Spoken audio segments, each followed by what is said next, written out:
be depressed if I never slow down. Speed is extremely important. Speed defies gravity. How does a plane fly through the air and defy gravity? Speed. It's moving too fast to fall. If you're always attacking life, if you're always doing things, if you're always making more money, if you're always traveling the world, doing this, doing that, new car, here, there, new podcast, reading James English, boom, boom, boom. If you're always doing things all the time, unhappiness can't catch you. But I also know that speed is a fantastic way to be happy all the time. I'm always looking forward to something. I wake up every day excited. Oh, I'll go do this today. I'll go do this today. Go do this today. And I very much live my life in a frame of, no, I have to do this. It's very much I get to do this. There's another thing that a lot of people make a mistake with when I talk to them, like, I have to go to work today. Change your language. I get to go to work today. Imagine you had no job. It'd be worse, right? Because otherwise you wouldn't be working. So you get to go to work. I have to fix the car. At least you have a car. You get to fix your car. Most people don't got one. I have to go get the kids. You get to go get the kids because you have these beautiful children who love you. You understand? People's even their own language is wrong. The world can be framed. Maybe I'm completely crazy. Maybe I'm full of shit, like you said. Maybe I am. But the frames I've installed in my mind are all beneficial to me. So if that makes me crazy and full of shit, good. Because I can't become depressed. So you can sit there and tell me I'm full of shit while you're depressed, and I'm happy. And I would never want to adopt the thinking of a depressed person. People will shield laziness with anything. No one wants to admit they're lazy. So they'll shield it with disbelief. That's a scam. Or, I don't work hard, I work smart. Bollocks, more cover. Just anything it takes to say, I don't want to work. Do you believe in that? Work smart or not harder? I believe in both. Yeah. But there's a time when it comes to work smart. And most people are trying to do the smart work before they do the hard work. It's kind of like talent, right? You don't notice if you're talented at something until all the hard work's done. Yep. I could be the most talented tennis player in the world. I don't play tennis.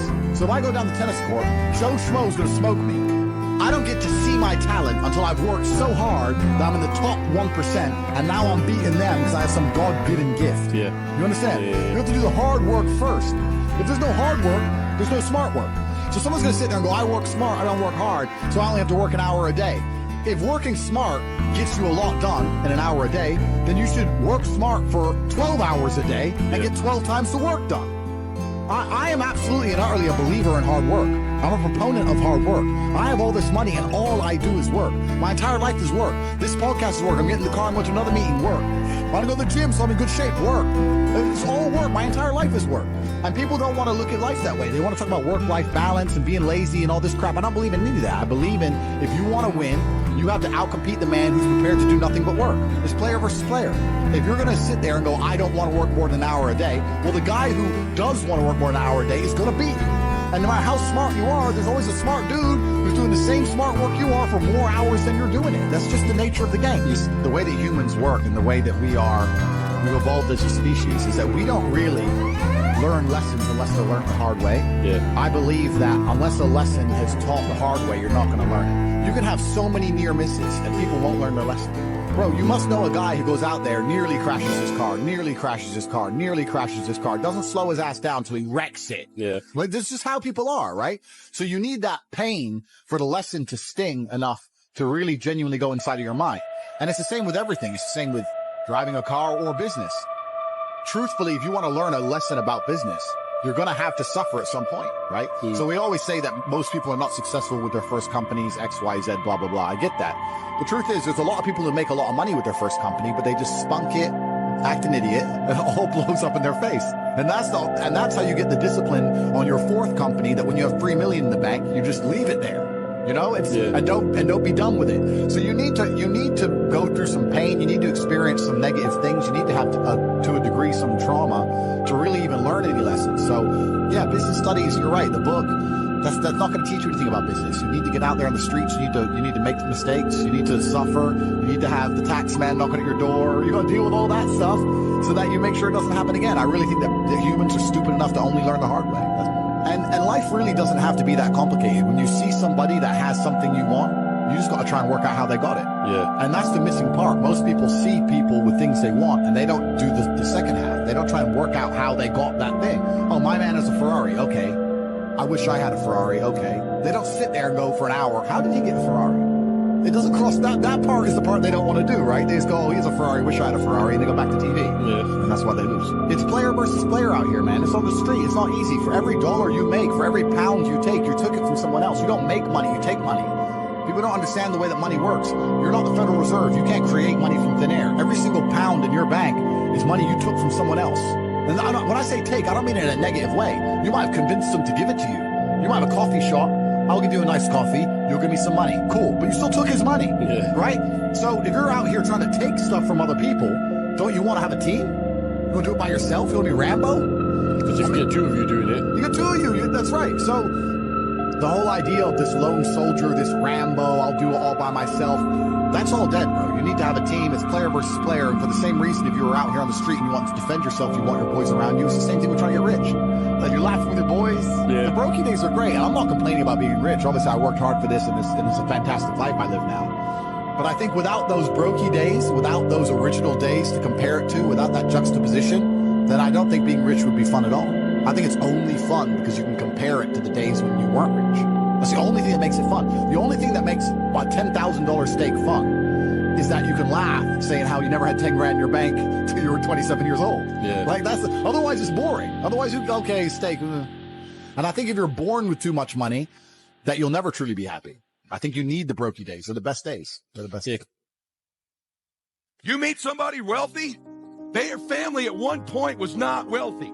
And then the one shows up. One person changes the family tree forever. In my family, I'm the one. And it wasn't because I wanted it or I hoped for it. I fought for it. I want to fight for my family. I want my mom and dad proud of me. I want me proud of me. I want to look in the mirror and be happy with the man I look back at, that he gave it everything, that he went for it. That's what I want for you. I want you to be happy with you, not cool. I've seen all kinds of cool guys my whole career. Cool guys go broke. They have a good 2 or 3 years. Players who implement strategies that get focused and intense, they win decades.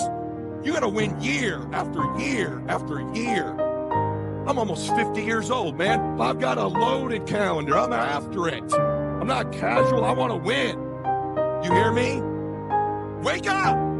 You want to win? You want to be a millionaire? You got to quit being so casual. You walk slow. You implement things slow. You talk a good game like you're going to be somebody. Business is a sport. It's competitive. You got to get focused and get in a hurry. Wake up, brother. You make a couple of these adjustments, man. You could change your life. You could change your family forever. It's not casual. You can change the chapters in the book of your life if you want to. You're the author. It might be year 2, 3, 4 before you get your big win, but you could decide now, I'm going to walk, talk, and be a different person.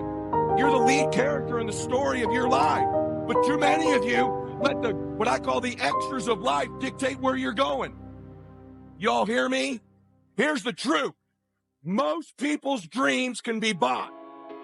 With enough failure, they will sell their children's dreams. They can't still fight. With a little success or a whole bunch of failure, most people will sell their will to win. Some of you have sold it because you're making a little bit of money. You don't work like you did when you were making nothing. Some of you will sell your win for some failure. You're probably viable, but if you decided my will cannot be bought, I'll keep fighting for my family. I'm the one. I'm going to change my family tree forever. Decide now. You're going to keep negotiating the price, or can you not be bought? That is you. That is you. That no one can do it for you but you. You must understand that. I remember I was playing a game with my 9-year-old son, John Leslie, and I beat him 10 straight games in a game called Connect 4. And I got up, I said, I'm ready to go to sleep now. John Leslie said, no, you can't go now, Dad. I said, why? He said, it's not over until I win. We sat down and we played several other games, and finally, John Leslie won, and he got up and he yawned, and he said, I'm ready to go to sleep now. What if all of us took that attitude after we face a rejection and a no, and we have a meeting and no one shows up? What if we have that kind of attitude? The cause repossessed, nobody believes in you, but you still looking at your dream, say to yourself, it's not over until I win. It's possible. I can live my dream. It's me. I've got to make it happen. It's not over until I win. As you run toward your dream, it's necessary that you have goals, that you write those goals down, that you plan. It's also necessary that you look for ways to always find a way to pull it out when everybody else thinks that you are defeated. But the next thing, ladies and gentlemen, I want to share with you that some of you already know that it's hard. It was hard when just over 3 years ago, and I fell on some hard times, and I was sleeping in my office. It was hard coming into the lobby, and the security says, "Can we see you for a moment?" And he gave me an envelope. And the envelope was from management that said, "This is an office tower. Do not sleep in your office." And it was hard coming through the lobby. And sometimes they would laugh. There's a guy talking about becoming successful. He's bathing in the bathroom upstairs. He sleeps on the floor. Look at him. It was hard, ladies and gentlemen, coming to speak to people. I was behind on my bills and my dreams, and I'm saying to them, you can live your dream. It was hard, ladies and gentlemen. There were times that I doubted myself. I said, "God, why is this happening to me? I'm not trying to steal or rob from anybody. Why did this have to happen to me?" And here's what I want to say to you. Don't give up on your dream. No one could have convinced me by holding on, by continuing to push forward, that one day I would have my own talk show from Liberty City, an abandoned building on a floor. Never knowing my mother or father. It's a long shot. No college training, labeled educable, mentally retarded. But I kept running toward my dream. Don't stop. Don't stop running toward your dream. There are moments when you're going to doubt yourself. There are rough times that are going to come, but they have not come to stay. They have come to pass. It's very important for you to believe that you are the one. Begin to envision yourselves as being blessed and highly favored to reach your goals. That you can make your parents proud. You can touch millions of people's lives, and the world will never be the same again because you came this way. That's why you're here, because you are the one. It's not going to be easy. It was hard laying on the floor, looking out of the window, daydreaming, saying, "Les, can you do this? Can you make this happen?" And something said within me, "You're the one. You're the one." I've always been a believer in the struggles men have in their minds, and I've always spoke about it, and I've suffered with them myself. And this is one of the things when I say, like, depression isn't real. People say, "Oh, you don't understand."